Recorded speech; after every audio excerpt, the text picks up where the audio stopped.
भैया तनख्वाह मिल गई। मुझे भी मेरी तनख्वाह मिल गई। अरे वाह, तुम लोगों को भी तनख्वाह मिल गई और मुझे भी तनख्वाह मिल गई।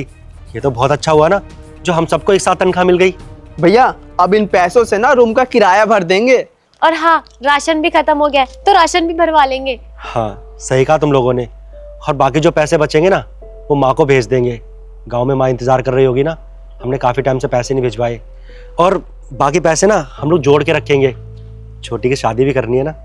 हाँ भैया, हाँ बिल्कुल सही कह रहे हैं, हम बिल्कुल ऐसा ही करेंगे। भैया ये सारे पैसे आप पकड़िए, सब पैसे आप रखिए और आप घर संभालिए, ठीक है? वैसे तुम लोगों ने बताया नहीं कितनी तनख्वाह मिली है तुम लोगों को? मुझे 7,000 रुपया मिला है। और मुझे पूरे 5,000 रुपए मिले। और मुझे पूरे 10,000 रुपये। ये तो बहुत पैसे आ गए इस महीने। चलो सारा काम अच्छे से निपट जाएगा। अब अपने अपने काम पे चलते हैं। रुको, तुम लोगों को तुम्हारी सैलरी मिल गई है? हाँ मैडम जी, तनख्वाह तो मिल गई है, लेकिन आपने ऐसा क्यों पूछा? कितनी सैलरी मिली है तुम्हें?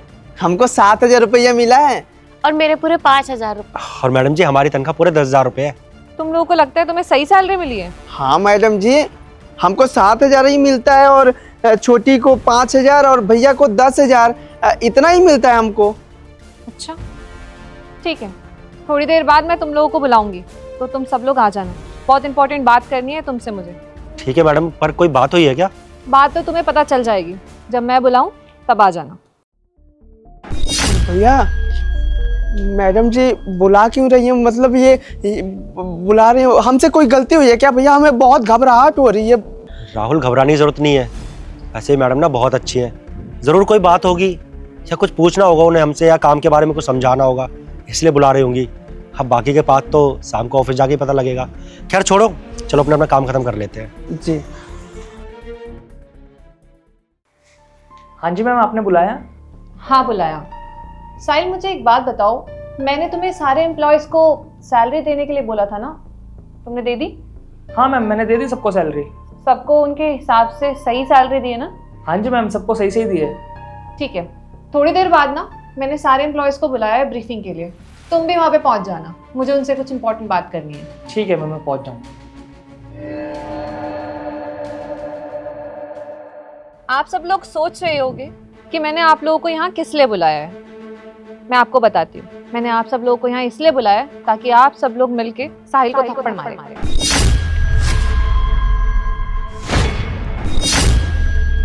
क्या मैडम, ये आप क्या बोल रही हैं? हम साहिल सर को थप्पड़ कैसे मार सकते हैं? हाँ मैडम, ये हमारे साहब हैं, हम साहब को कैसे थप्पड़ मारे? आप कैसी बात कर रही हैं? हाँ मेम साहब, हम साहब को थप्पड़ नहीं मार सकते। मैडम आप ये क्या बातें कर रहे हो? आप इन लोगों से मुझे थप्पड़ मरवाओगे? आपने काम ही ऐसा किया है कि ये लोग आपको थप्पड़ मारे। लेकिन मैडम मैंने ऐसा किया क्या है? आपने किया क्या है बताती हूँ मैं अभी। आपकी सैलरी कितनी है? मैम 10,000। आपकी? मेरी पूरे 5,000 रुपए हैं। हमने बताया ही था 7,000 रुपया। मैडम ये झूठ बोल रहे हैं, इनकी सैलरी इतनी नहीं है। मैम सर झूठ बोल रहे हैं, हमारी तनख्वाह सिर्फ 10,000 रुपये ही है। नहीं नहीं मैडम, हम सच बोल रहे हैं, साहब झूठ बोल रहे हैं। हमें तो 7,000 रुपया देते हैं आप झूठ क्यों बोल रहे हैं?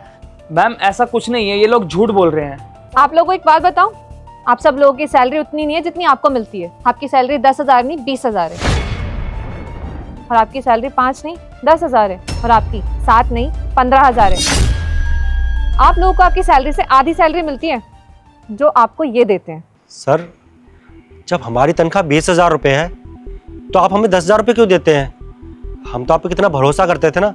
और आपने हमसे कहा था कि यहाँ पे जो भी छोटे लेवल पे काम करते हैं, गार्ड और सफाई कर्मचारी, इनकी 8,000 10,000 रुपये तनख्वाह होती है, इसलिए हम यहाँ पर काम कर रहे थे। और आपने हमारी मजबूरी का फ़ायदा उठाया, हम लोगों को इतनी कम तनख्वाह दे रहे थे आप।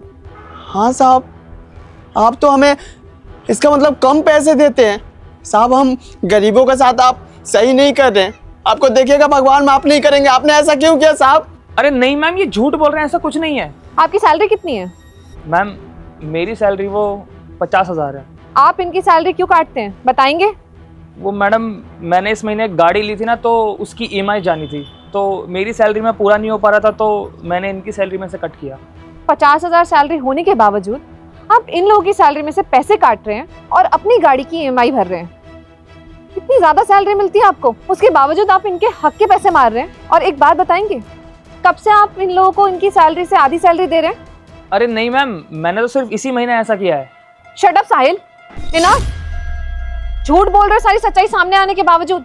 मतलब पिछले 6 महीने से तुम इन तीनों को इनकी सैलरी से आधी सैलरी दे रहे हो, बल्कि ये काम पूरा करते हैं और तुम उस पैसे से अपनी गाड़ी की ईएमआई भर रहे हो। शर्म नहीं आती? इतने सीनियर एम्प्लॉय हो, तुम पे भरोसा करती हूँ मैं कि तुम सब लोगों को टाइम पे सैलरी देते हो। तुम पे इतनी बड़ी जिम्मेदारी दे रखी है मैंने और तुम उस जिम्मेदारी का मिसयूज कर रहे हो। शर्म नहीं आती ना? बस अब बहुत हो गया। वो तो मुझे पता नहीं था कि मेरे पीठ पीछे ये सब कुछ चल रहा है। अगर पता होता ना, कभी ऐसा होने नहीं देती मैं। अब तुम अपनी गलती का प्रायश्चित करोगे। तुम्हारे पास 2 ऑप्शन है, या तो तुम इस नौकरी को छोड़ो, नहीं तो तुम इनके जितने भी पैसे तुमने लिए ना वो सब वापस करो और इनको 1 महीने की सैलरी एक्स्ट्रा दोगे।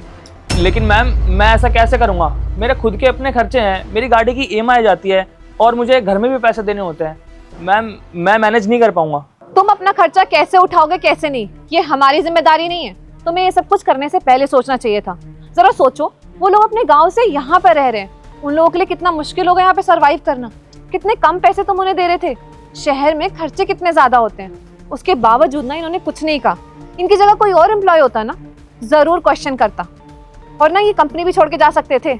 लेकिन नहीं, ये तुम पे भरोसा करते थे कि तुम इन्हें टाइम से उनकी पूरी सैलरी देते होगे। लेकिन तुमने सब लोगों का भरोसा तोड़ा है, इसलिए तुम्हारे पास सिर्फ 2 ऑप्शन है, या तो तुम ये नौकरी छोड़ो, नहीं तो इनके पैसे दो।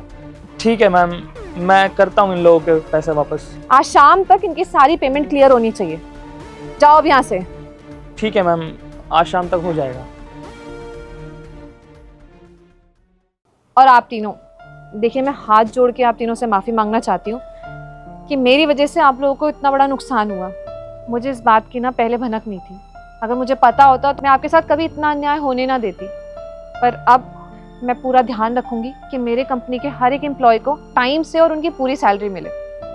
मैम, आप क्यों माफ़ी मांग रही हैं? और आपकी क्या गलती है इस चीज़ में? आपको तो पता ही नहीं था ना कि हमारी तनख्वाह कितनी है। ये तो साहिल सर की गलती है जो हमें कम तनख्वाह देते थे। मैडम, ऐसे आप माफ़ी मत मांगिए, हमें बिल्कुल भी अच्छा नहीं लग रहा है। और मैडम, सच पता है ना, हमें बहुत अच्छे से मालूम है आप बहुत अच्छी हैं। हम यहाँ काम करने से पहले पता लगाए थे, तीनों भाई बहन, तो पता लगा था आप बहुत अच्छी हैं। और मैडम, हम आपके आगे हाथ जोड़ रहे हैं, ऐसे माफ़ी मत मांगिए। एक कंपनी ना हमेशा एम्प्लॉय के ट्रस्ट से चलती है। आप लोग मुझ पर इतना भरोसा रखते हैं, उसकी मैं सच में शुक्रगुजार हूँ। आप लोगों का कभी भरोसा नहीं टूटने दूंगी। आप लोग मन लगा के काम करिए, आपको अपनी पूरी सैलरी मिलेगी। और हाँ, एक बात और, जब भी आपको लगे ना आपके साथ कुछ गलत हो रहा है, भेदभाव हो रहा है, तो ज़रूर उसके खिलाफ आवाज़ उठाइए। हाँ मैम, हम आगे से ध्यान रखेंगे और आपका बहुत बहुत धन्यवाद हमारी पूरी तनख्वाह दिलाने के लिए। ठीक है, आप लोग अब काम कर लीजिए।